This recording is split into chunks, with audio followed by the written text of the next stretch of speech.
BJP দলে যোগদানের ধারা অব্যাহত। গোটা রাজ্য জুড়ে বিভিন্ন এলাকায় নেতৃত্বদের উপস্থিতিতে দলে দলে বিরোধী শিবিরের সমর্থকরা পদ্মবনে যোগ দিচ্ছেন। বুধবার মজলিশপুর বিধানসভা কেন্দ্রেও এই দৃশ্য দেখা গেল। এই বিধানসভা কেন্দ্র মন্ত্রী সুশান্ত চৌধুরীর হাত ধরে 68 পরিবারের 242 জন বিরোধী ভোটার পদ্মবনে সামিল হলেন।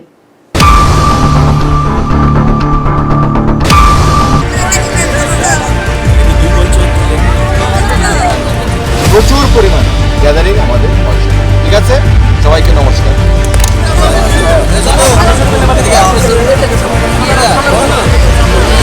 মজলিশপুর বিধানসভা কেন্দ্রে তরক তুর্কি বিধায়ক তথা রাজ্যের মন্ত্রী সুশান্ত চৌধুরীর হাত ধরে 68 পরিবারের 242 জন ভোটার বিজেপি দলে সামিল হলেন। আসন্ন লোকসভা নির্বাচনে পশ্চিম ত্রিপুরা আসনে ভারতীয় জনতা পার্টি মনোনীত প্রার্থী বিপ্লব কুমার দেবের সমর্থনে বুধবার মজলিশপুর বিধানসভা কেন্দ্রের অন্তর্গত কৃষ্ণনগর দলীয় কার্যালয় পরিসরে আয়োজিত এক নির্বাচনী সভায় কৃষ্ণনগর পঞ্চায়েতের অন্তর্গত 5, 6, 7 নং বুথ এবং উত্তর মজলিশপুর পঞ্চায়েতের অন্তর্গত 8, 9 ও 10 নং বুথের 68 পরিবারের 242 জন ভোটার মন্ত্রী সুশান্ত চৌধুরীর হাত ধরে ভারতীয় জনতা পার্টিতে যোগদান করেন। নবাগতদের হাতে বিজেপি দলের পতাকা তুলে দিয়ে তাদেরকে বরণ করে নেন মন্ত্রী সুশান্ত চৌধুরী। এখানে ভুল বুঝে যারা বিরোধী দলের সংগঠনে রয়েছে তাদের কাছে গিয়ে ভারতীয় জনতা পার্টির নীতি আদর্শ বুঝিয়ে তাদেরকে বুকে টেনে নিয়ে সংগঠনকে আরও প্রসারিত করার জন্য দলের প্রত্যেকটি কার্যকর্তারা প্রতি উদ্যত কণ্ঠে আহ্বান জানান মন্ত্রী সুশান্ত চৌধুরী। এই যোগদান সভায় ভাষণ রাখতে গিয়ে মন্ত্রী সুশান্ত চৌধুরী বলেন, আসন্ন লোকসভা নির্বাচনে রাজ্যের পূর্ব ত্রিপুরা এবং পশ্চিম ত্রিপুরা দুটো আসনেই বিপুল সংখ্যাগরিষ্ঠ নিয়ে জয়যুক্ত হবেন ভারতীয় জনতা পার্টির প্রার্থীরা। 2018 সাল থেকে ভারতীয় জনতা পার্টির নেতৃত্বাধীন সরকারের উন্নয়নমূলক কাজের নিরিখে মানুষ ভারতীয় জনতা পার্টির সঙ্গে রয়েছে। আসন্ন ভোটে প্রধানমন্ত্রী নরেন্দ্র মোদী 370-এর যে টার্গেট দিয়েছেন, আমি নিশ্চিত সেই টার্গেট অতিক্রম করবে। তিনি আরো বলেন, আসন্ন লোকসভা নির্বাচনে ত্রিপুরার 2টি আসনে ভারতীয় জনতা পার্টির প্রার্থীদের জয় নিশ্চিত করে ত্রিপুরার আপামর জনগণ প্রধানমন্ত্রী নরেন্দ্র মোদীর এক ভারত শ্রেষ্ঠ ভারতের স্বপ্ন পূরণ করবে। প্রধানমন্ত্রী নরেন্দ্র মোদীর আসন্ন লোকসভা নির্বাচনের লক্ষ্য নির্ধারণ করেছেন। তিনি একা বিজেপির জন্য 370টি আসনের টার্গেট রেখেছেন এবং এনডিএ সমর্থনে আমরা 400 এর অধিক আসন অতিক্রম করার লক্ষ্যে ধার্য করছি। এই লক্ষ্যমাত্রাকে সামনে রেখে এবং প্রধানমন্ত্রীর নির্দেশ অনুসরণ করে আমার নিজ বিধানসভা কেন্দ্রে মজলিশপুরের সমস্ত জায়গায় যাচ্ছি। বিজেপি, আইপিএফটি ও তীব্রমাথা এই নির্বাচনে একসাথে লড়াই করছে। আমি নিশ্চিত যে আমাদের দলের প্রার্থীরা 2019 সালের থেকে এবার অধিক ভোটের মার্জিনে বিজয়ী হবে, কারণ আমরা নির্বাচনের প্রচারে যেখানে যাচ্ছি সেখানে জনগণের মধ্যে স্বতঃস্ফূর্তভাবে উৎসাহ প্রত্যক্ষ করছি এবং সকলেই আমাদের দলের সমর্থনে এগিয়ে আসছেন। তার প্রদত্ত ভাষণে পর্যটন মন্ত্রী জোর দিয়ে বলেন, দেশের প্রধানমন্ত্রী নরেন্দ্র মোদী ও রাজ্যের মুখ্যমন্ত্রী মানিক শাহর প্রতি ত্রিপুরার সকল অংশের সকল শ্রেণীর মানুষের আস্থা রয়েছে, যা পূর্ব ও পশ্চিম ত্রিপুরা আসনে ভারতীয় জনতা পার্টির প্রার্থীদের সমর্থনে বিভিন্ন নির্বাচনী সমাবেশে মানুষের ব্যাপক অংশগ্রহণ ও সমর্থন থেকে প্রমাণিত হয়েছে। তিনি আরো বলেন, আমি সকল অংশের মানুষকে বলতে চাই যে বিজেপি, আইপিএফটি ও তীব্রমাথা জোট এক ত্রিপুরা শ্রেষ্ঠ ত্রিপুরা গড়ে তোলার জন্য এবং সকলে যাতে শান্তিতে থাকতে পারে সেই দিশা নিয়ে কাজ করছে। অথচ একটা সময় আমরা দেখেছি যে মজলিশপুর বিধানসভা কেন্দ্রে কিভাবে অশান্তি গ্রাস করেছিল। সিপিএম এবং কংগ্রেসের শাসনামল মজলিশপুরের মানুষ প্রত্যক্ষ করেছে।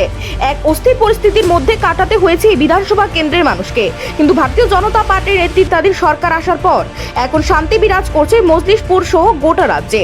আসন্ন এই লোকসভা নির্বাচনে জনগণ আমাদের উভয় প্রার্থীকে বিজয়ী করে প্রধানমন্ত্রীর স্বপ্ন পূরণ করবে বলে আশাবাদ ব্যক্ত করেন মন্ত্রী সুশান্ত চৌধুরী। আর মাত্র কয়েকটা দিন তারপরই অনুষ্ঠিত হতে যাচ্ছে লোকসভা নির্বাচন। আগামী 19 এপ্রিল পশ্চিম ত্রিপুরা আসনে ও আগামী 26 এপ্রিল পূর্ব ত্রিপুরা আসনে ভোট গ্রহণ অনুষ্ঠিত হবে।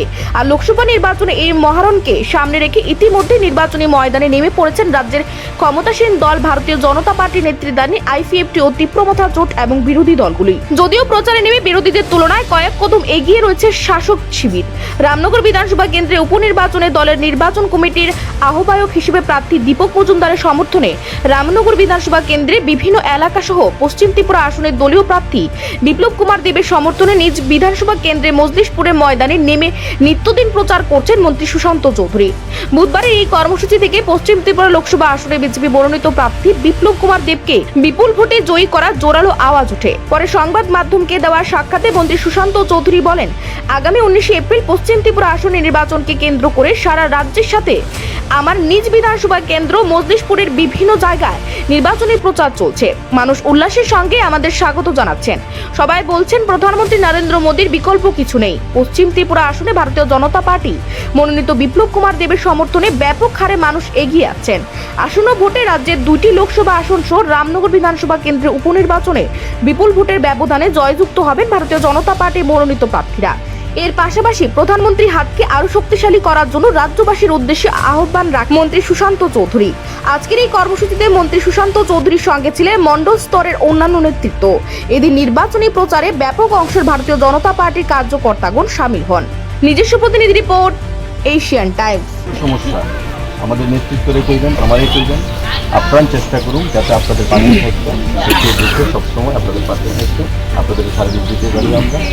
আর আসন্ন যে লোকসভা নির্বাচন তাতেই কৃষ্ণনগর পঞ্চায়েত, আমাদের উত্তর মন্ত্রিপুর বাবরাজনগর যে পঞ্চায়েত, আপনাদের যোগদানে আমরা আরও বেশি ভোটে আমাদের প্রার্থী প্রাক্তন মুখ্যমন্ত্রী বিপ্লব কুমার দেবকে আমরা জয়ী করি এবং রেকর্ড ভোটে যাতে এখান থেকে আমরা আমাদের প্রার্থীকে জয়ী করতে পারি, দিল্লিতে জমানত বাজেয়াপ্ত করে, এটাই আমাদের টার্গেট। আর আইসেন মনে প্রাণে আসেন, কোথাও যেন এমন না হয় যে আমরা অনেকখানে হয় যে আরে গেছি গা বাঁচায় রাখছি, এমন না।